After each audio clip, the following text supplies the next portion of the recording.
Before a person speaks, their eyes have already confessed something, not the color, the pattern others feel and can't name. Some eyes invite, some measure. Some look warm, while the person behind them is already gone. Carl Jung never treated the face as decoration.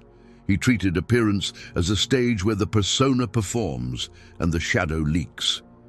Your eye color isn't a personality fortune cookie. It's one of the oldest places the psyche broadcasts what it won't admit. By the end, you'll know which shadow pattern your eyes have been advertising and why people have been responding to it your entire life. Here's the lie that kept you half blind. That appearance is surface, that eyes are just genetics, that the real self lives only in what you say. So you dismissed the oldest instrument of human perception, the way someone reads your face before a single word. And while you dismissed it, everyone around you was already reacting to a signal you never chose and never examined, running underneath your personality like a second language you never learned you were speaking. You didn't find this by accident. Something in how people treat you has never matched the person you know yourself to be. You're warmer than they assume, or colder, more dangerous than the soft look suggests, or softer than the hard one. You've felt the mismatch your whole life without a framework for it. The thumbnail says your eyes expose your shadow. That isn't mysticism. By the end, it will be a map of what your gaze broadcasts, what it hides, and how to stop letting other people's projections write your character for you.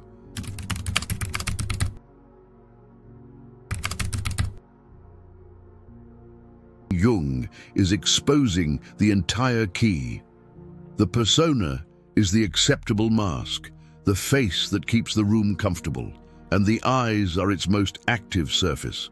Before you speak, they've already cast the first vote for who you appear to be.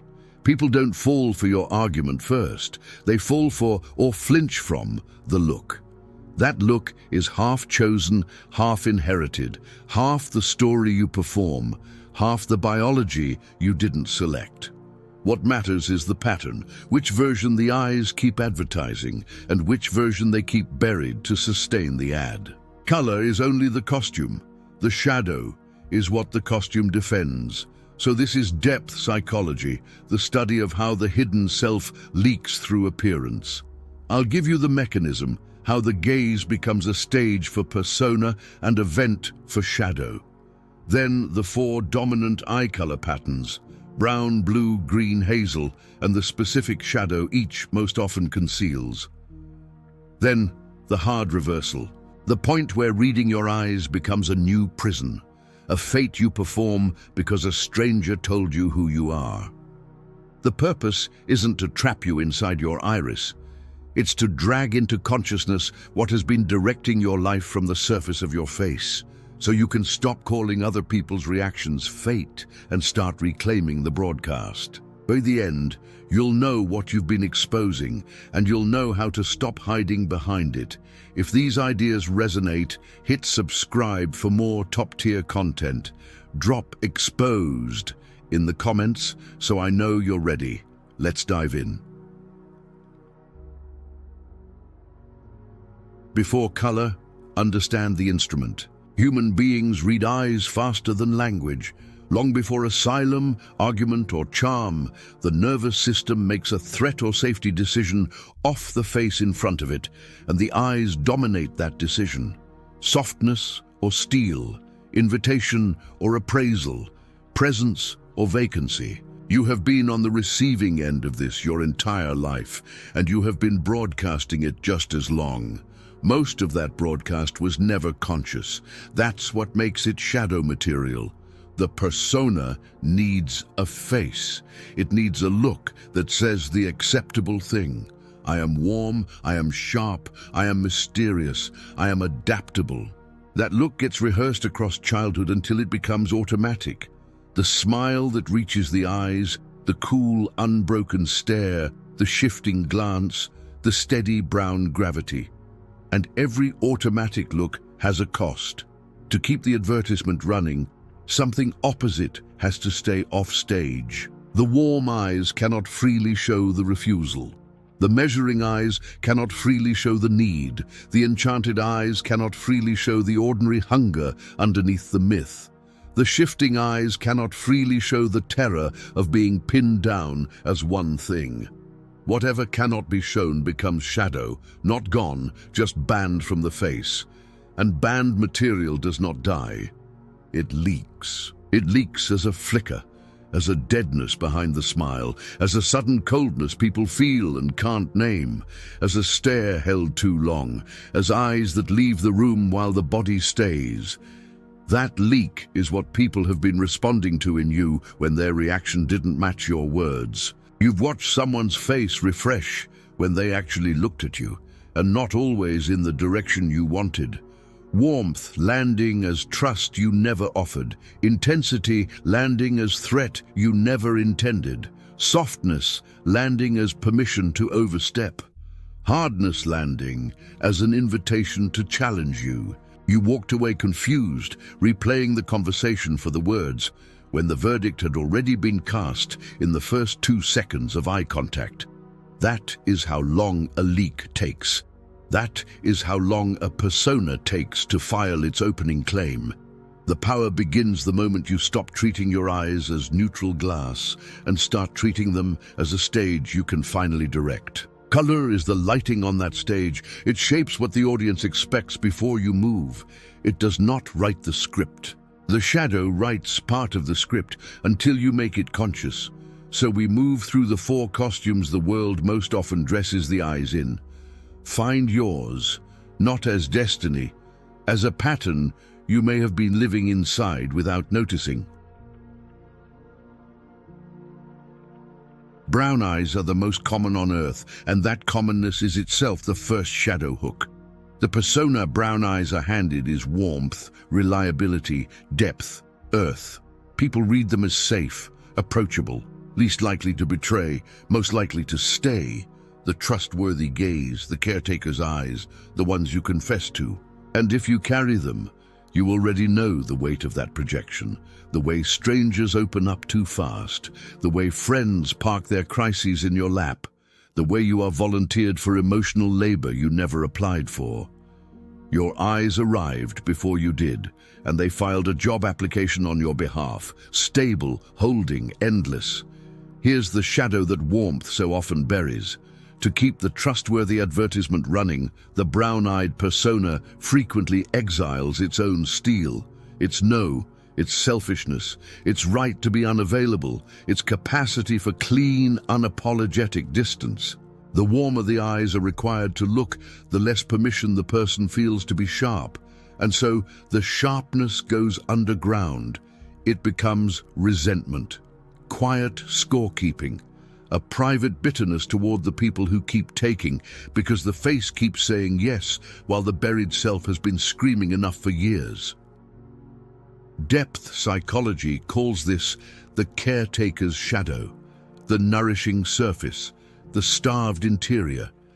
Not because brown eyes cause it, because the world's projection onto brown eyes rewards the persona that never shows the blade, and the psyche complies until it can't. You've felt the specific version of this. Someone looks at you and relaxes instantly, as though your face were furniture built for their exhaustion. They don't check whether you have room. They assume it, and you let them. Not because you have room, but because your eyes already signed the contract and you don't know how to void it without feeling cruel. That is not kindness. That is a persona enforcing itself through your face. The integration is not to become cold. It is to let steel into the warmth without apology, to keep the depth and reclaim the refusal, so the caretaker stops being a prison and becomes a choice. Brown eyes that have integrated their shadow stop being public property. They stay warm and they become boundaried, and people feel both at once. That combination is rare and far more dangerous than the color alone ever was. Blue eyes arrive with a different costume and a different exile. The persona is clarity, intensity, distance, appraisal, cool water, winter light, eyes that look like they see more than they're saying. People read them as discerning, hard to fool, slightly untouchable, attractive and faintly intimidating in the same glance. If you carry them, you've felt the room sharpen when you hold eye contact too long and soften when you perform a warmth your face doesn't naturally advertise. You've been called intense by people who couldn't name what unsettled them. You've been called cold by people who needed you to be easier. Here's the shadow the cool measure often hides. To maintain the clarity advertisement, the blue-eyed persona frequently exiles its need, its longing, its messy want to be chosen without having earned it through competence. Intensity becomes a fortress. If I am the one who sees, I never have to be the one who is seen wanting. So the appetite goes underground, the ordinary human ache to be held without being impressive, to be loved without being useful, to be ordinary for 1 hour without the gaze turning into a cross-examination. Softness becomes the banned material, and banned softness leaks as sudden withdrawals, as unreadable silence mid-connection, as a person who can diagnose everyone else's emotions and go strangely blank when asked about their own. You know the moment if it's yours. Someone tries to get close and your eyes go flat, not cruel, just gone, and they feel the door shut without a word being spoken. They call you distant. You call it integrity. Sometimes it is. Sometimes it's the shadow of a child who learned that wanting was the dangerous thing and that seeing was safer than being seen. The cool measure protected you. It also starved you. Integration is not melting into puddles for every stranger. It's letting need back into a face that only knew how to assess. Blue eyes that have made their softness conscious stop weaponizing detachment without surrendering discernment. They can still measure. They can also stay. And the people who once flinched at the intensity start to feel something rarer underneath it, a clarity that finally includes the person holding it. Green eyes are the rarest of the common four, and rarity is the hook the persona lives on.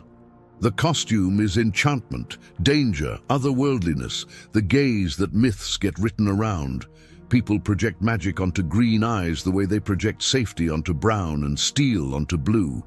If you carry them, you have been told you have witch eyes, cat eyes, eyes that look like they know something. You've been mythologized by strangers, and mythology feels like power until you notice the bill. You are being loved as a symbol, flirted with as a novelty, approached as an experience. Rare becomes a role, and roles require maintenance. Here's the shadow enchantment feeds.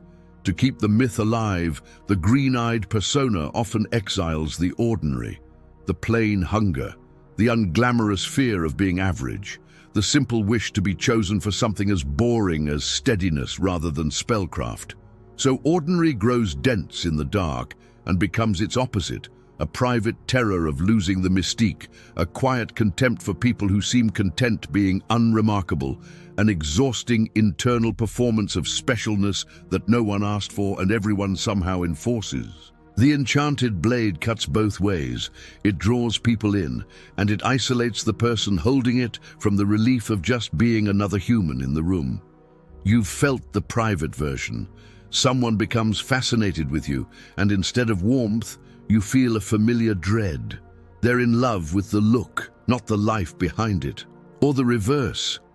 You catch yourself performing the mystique because the room went quiet when you did, and for a second the attention felt like food. That hunger for being exceptional is not evil. It's an orphaned need wearing jewelry. Left unconscious, it makes intimacy almost impossible, because intimacy requires the myth to step down, and the shadow would rather be lonely and legendary than close and plain. Integration is brutal and liberating in the same breath. Let the ordinary back in. Keep the sharpness, the allure, the vividness, and stop using them as proof you deserve to exist. Green eyes that have integrated their shadow can still entrance a room, and they can also sit in a kitchen being no one special and not die of it. That is actual rarity. The costume was never the rare thing. The person willing to put it down is. Hazel is the shifting one, and the shift is both the gift and the sentence. The persona is adaptability, complexity, ambiguity, eyes that change with the light, the clothes, the mood of the room. People read Hazel as hard to pin down, hard to finish knowing, layered. You're told you seem different every time. You're told you have mood eyes. If you carry them, you already know both sides of that compliment. It feels like depth, and it feels like never being allowed to finally solidify as one thing people can hold. Here's the shadow the shifting mask conceals. When the face itself seems to negotiate who you are depending on context, the psyche often follows. Hazel's common exile is a stable core, a single, non-negotiable self that does not recolor to keep every room comfortable. The chameleon wins belonging and loses continuity. You become fluent in versions, the version for family, the version for the interest, the version for authority, the version for the one person who almost sees you, and underneath the fluency, a quiet terror. If I stop shifting, which one of me is left? What if the answer is no one they wanted? This is one of the most specific private shames in the whole constellation, so I'll say it plainly. You have walked out of a conversation and been unable to remember which self you just performed, only that it worked, that they liked you, that you feel slightly sick. Not because you're fake in some moral sense, because your gift for attunement never got a twin gift for refusal, and Hazel's projection rewards the attunement endlessly. The world loves a face that can match it. It rarely asks whether the person behind the face has anywhere solid to stand when the matching stops. Integration is the decision to be read as one thing even when it costs you the easy, fluent charm. Hazel eyes that have claimed a core stop apologizing for the days they don't shift. They become less universally likable and more actually knowable, which is the only currency people like you ever actually needed. The light can still change the color. It no longer gets to change the person. Now stop.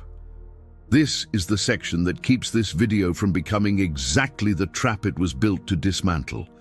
Everything you just heard can be used as real shadow work, or as a new persona with better lighting. There is a counterfeit version of eye color psychology that is pure fortune cookie thinking. Brown means this, blue means that, you are this, they are that. Destiny filed under iris. That version feels deep for about 11 minutes and then becomes a cage. You start performing your color. You start diagnosing strangers like a parlor trick. You start hiding behind the map instead of using it to walk out of the unexamined pattern. Jung did not hand you a zodiac for eyeballs. He handed you a warning. What you refuse to make conscious will direct your life, and you will call it fate. Pigment is not fate. An unexamined gaze pattern can become one, so here is the line, drawn hard. The real work asks, what has my look been advertising? What opposite have I banned from my face to keep the advertisement running? And what would it mean to let the banned material back into the light without dumping the gift? That is individuation applied to the surface most people never think to examine. The counterfeit asks, what am I based on my color forever? And how do I lean into the myth harder? One frees you from the projection, the other baptizes you into it and sells you the hoodie. Test yourself with 3 questions and don't perform the answers for your own ego. 1. When I learned the shadow pattern for my eyes, did I feel recognized or relieved that I now had a script I could hide inside? 2. Am I going to use this to become more honest in my face, more congruent between the look and the life, or to diagnose other people at dinner parties so I feel deep? 3. Can I accept that millions of people share my eye color and still carry shadows nothing like mine, because the color was never the cause, only the costume the persona happened to wear? If you can't hold that last one, you've already slid into the counterfeit. Go back. The map is not the territory. Your iris is not your biography. And notice the tribal fact quietly sitting here. Most people will hear a video like this and take the fortune cookie. They want to be told who they are by a stranger because being told is easier than becoming. You're still listening past the point where the easy answer was offered. That doesn't make you superior. It means some part of you is actually after the freeable truth instead of a flattering prison. Stay on that side of the line. It's the only side where any of this was worth your time. So let's bring the whole map into one frame. And then I'm going to hand you the thing the thumbnail actually promised. The eyes broadcast before the mouth. The persona uses them as a stage. The shadow uses them as a vent. Brown often advertises warmth and buries steel. Blue often advertises clarity and buries need. Green often advertises enchantment and buries the ordinary. Hazel often advertises fluidity and buries a single unshifting core. None of that is a sentence handed down by your DNA. All of it is a pattern you can now see, which means none of it gets to run your life as fate anymore. That was Jung's entire wager with the unconscious. Make it conscious, and it stops driving from the dark. Here is the crystallizing turn, the one that only lands after you've walked the colors. Your eyes never exposed your shadow to punish you. They exposed it because the psyche invents 1,000 ways to be seen by the one person who keeps refusing to look. You. Other people felt the leak and reacted. You felt their reaction and called it mystery, chemistry, rejection, magnetic pull, instant distrust. The missing piece was always the same. A broadcast you didn't know you were running. The work is not to change your eye color. The work is to stop needing the face to lie on your behalf. Let the warmth carry a boundary. Let the cool carry a need. Let the enchantment carry an ordinary Tuesday. Let the shift carry a spine that doesn't recolor. That is shadow integration at the level of the gaze. That is what it means to finally inhabit the face you've been wearing and understand what that makes you. Not mystical, not chosen by pigment, conscious. A person who can hold eye contact without abandoning themselves inside it, who can be projected onto without accepting the projection as identity, who can walk into a room and feel the old familiar misreading start to form, and not contort to correct it, and not collapse under it because the look and the life are finally speaking the same language. The world will still get you wrong sometimes. It will just stop getting help from you. So if this landed, if you recognize the advertisement your eyes have been running and the shadow that advertisement has been paying for, comment the word exposed, not as spectacle, as a marker in time, the moment you stopped treating your face as neutral glass and started reclaiming the broadcast. And if you want to keep going from here, deeper into shadow work, persona, gaze, the real architecture of the hidden self, then subscribe, because this is the only place that will take a topic the internet turned into a fortune cookie and drag it back into actual Jungian ground. This is the room for the ones who want to be conscious, not merely described. Picture it a year from now, already true. Someone will meet your eyes and try to file you under the old projection. Too safe, too cold, too mythic, too hard to hold, too hard.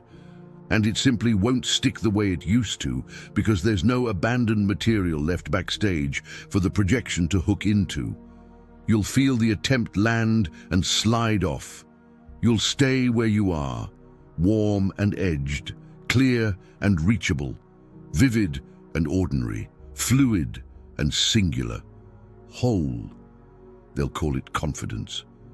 They won't know it was the day you finally looked at your own look and stopped hiding in it. And whatever you do, don't stop now. The on-screen video matters more than you think. What you've just exposed has a next chapter, and you don't want to meet it half-conscious. Trust me, I'll see you there. See what others miss, know what others fear, become who others can't.